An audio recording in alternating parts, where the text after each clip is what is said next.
I'm going to read a bit to you of Golden Goal. In this book, Jamie Johnson, a really talented young footballer, is 15 years old. The bit I'm going to read to you comes the night after he's just played a brilliant game in the Youth Cup final for Foxborough, which is one of the biggest clubs in the country. It's based on an experience that I once had, because Jamie plays brilliantly, but the next day he is in the newspapers for all the wrong reason. They're concentrating on him and his girlfriend, and he knows his manager, a guy called Sir Brian Robertson, is not going to be happy with this. Sir Brian Robertson is based partly on Sir Alex Ferguson, who I once got to interview, and I sat in his office in Manchester United's training ground for 5 minutes, and we chatted, and I couldn't believe I was there. This extract of Jamie being called to his angry manager's office is based on my experiences of meeting Sir Alex Ferguson and being in his office. I hope you like it.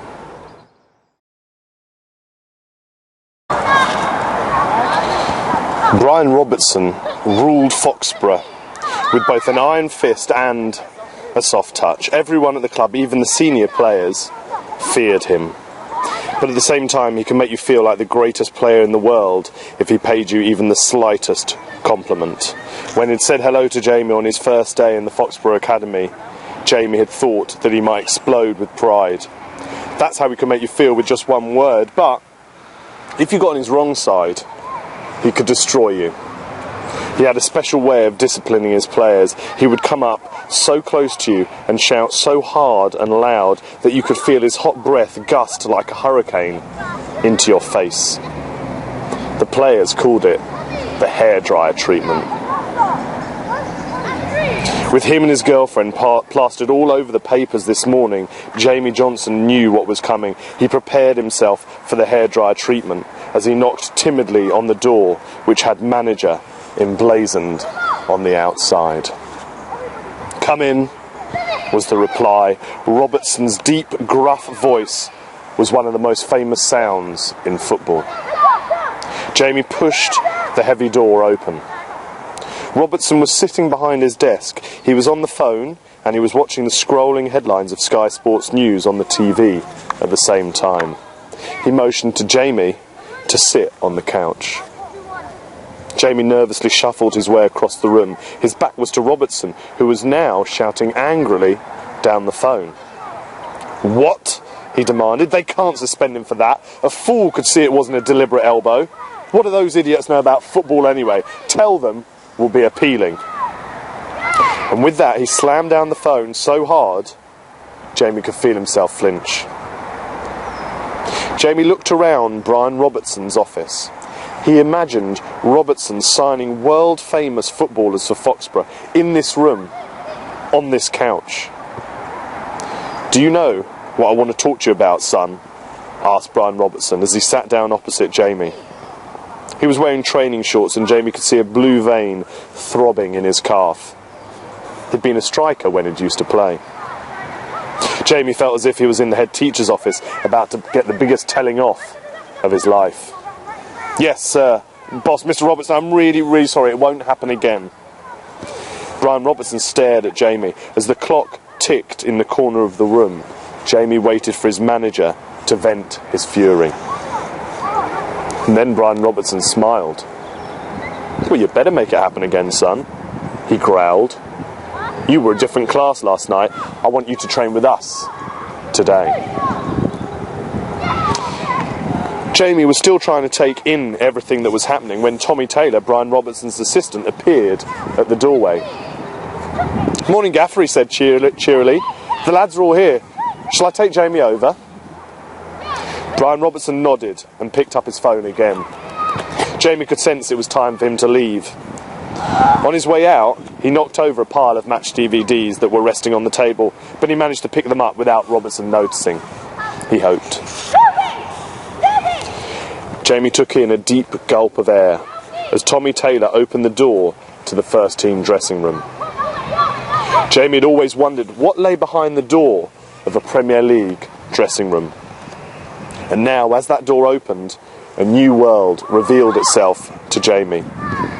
The Foxborough Stars were all there, every single one of them. They were the league leaders, about to be crowned Premier League champions for the second season in a row. Every single one of these players was a multi-millionaire. And Jamie was staring at them, open-mouthed, as if they were an exhibit in some kind of football museum. Putting his arm around Jamie, Tommy Taylor said, "Lads, this is Jamie Johnson, the winger from the youth team last night. He's with us today." Jamie could feel his whole face burn with embarrassment. Not that any of the players noticed. In fact, none of them had even looked up, because although Tommy Taylor was Robertson's right-hand man, he didn't have the same authority as the manager. As far as anyone could tell, all Tommy Taylor seemed to do was agree with Robertson and repeat what he'd just said back to him. The first team players barely registered any reaction to Tommy and Jamie's presence. They simply carried on with what they were doing, which was talking on the phone to their agents or their girlfriends. Jamie couldn't believe the amount of bling there was in one dressing room. There was enough to open up a diamond shop. "Well played last night, mate," said Dave Lewington, the Foxborough club captain, finally acknowledging Jamie's existence. "Good to have you with us today." He smiled, shaking Jamie's hand firmly. "Enjoy it." For the warm-up before training, the Foxborough players divided themselves into pairs, leaning on each other as they stretched. Jamie didn't have a partner, so he stretched his hamstrings by himself. He could feel every muscle in his body tighten when he saw Brian Robertson walk out from his office to take his place on the side of the pitch. Then Tommy Taylor got training underway. At first it was set pieces, followed by shooting practice, and then it was time for a game. Jamie knew that the worst thing he could do was think. If he thought too much, he'd start to realise that he was a 15-year-old training with the Foxborough first team. And if he realised that, then his game would most likely go to pieces. Instead, he imagined that he was a South American superstar who had just signed for Foxborough for a world record transfer fee. That made him feel more confident. Now he was ready to play.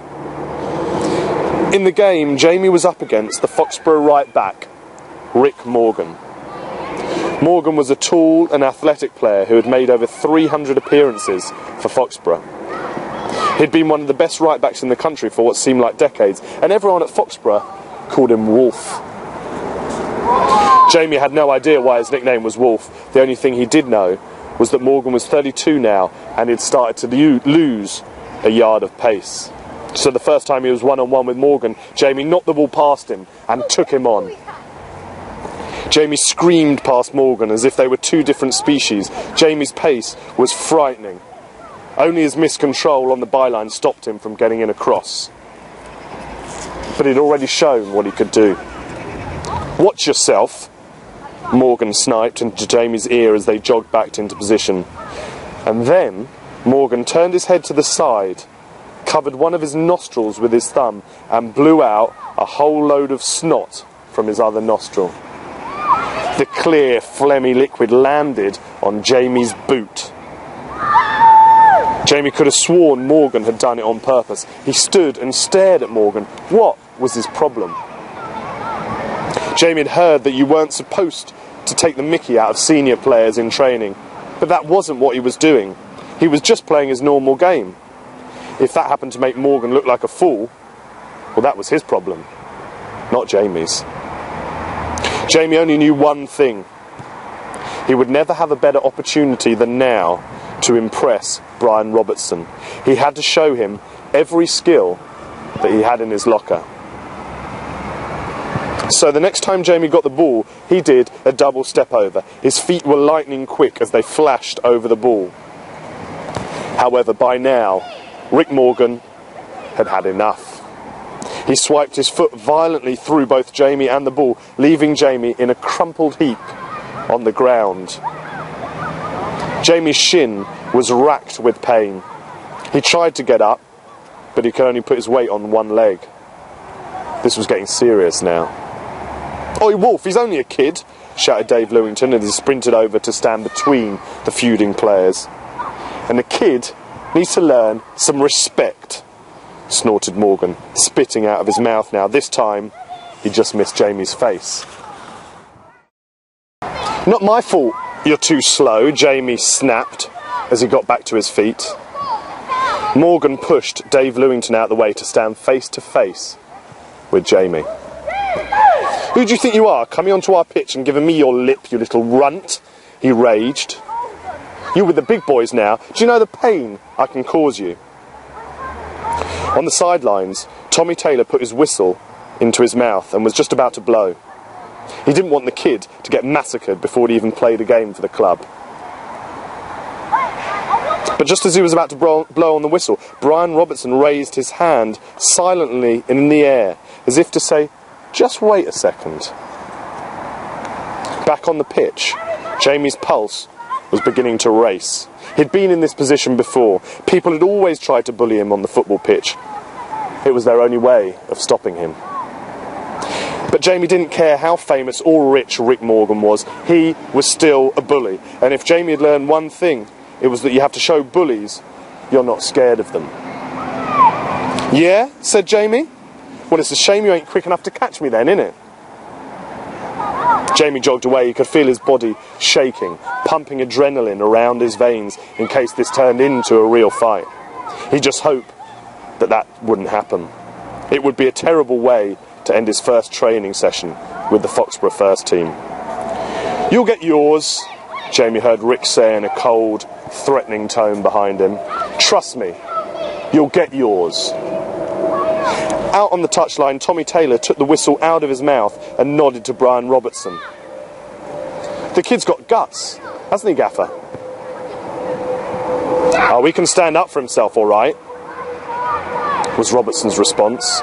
And then an idea seemed to pop into Brian Robertson's head.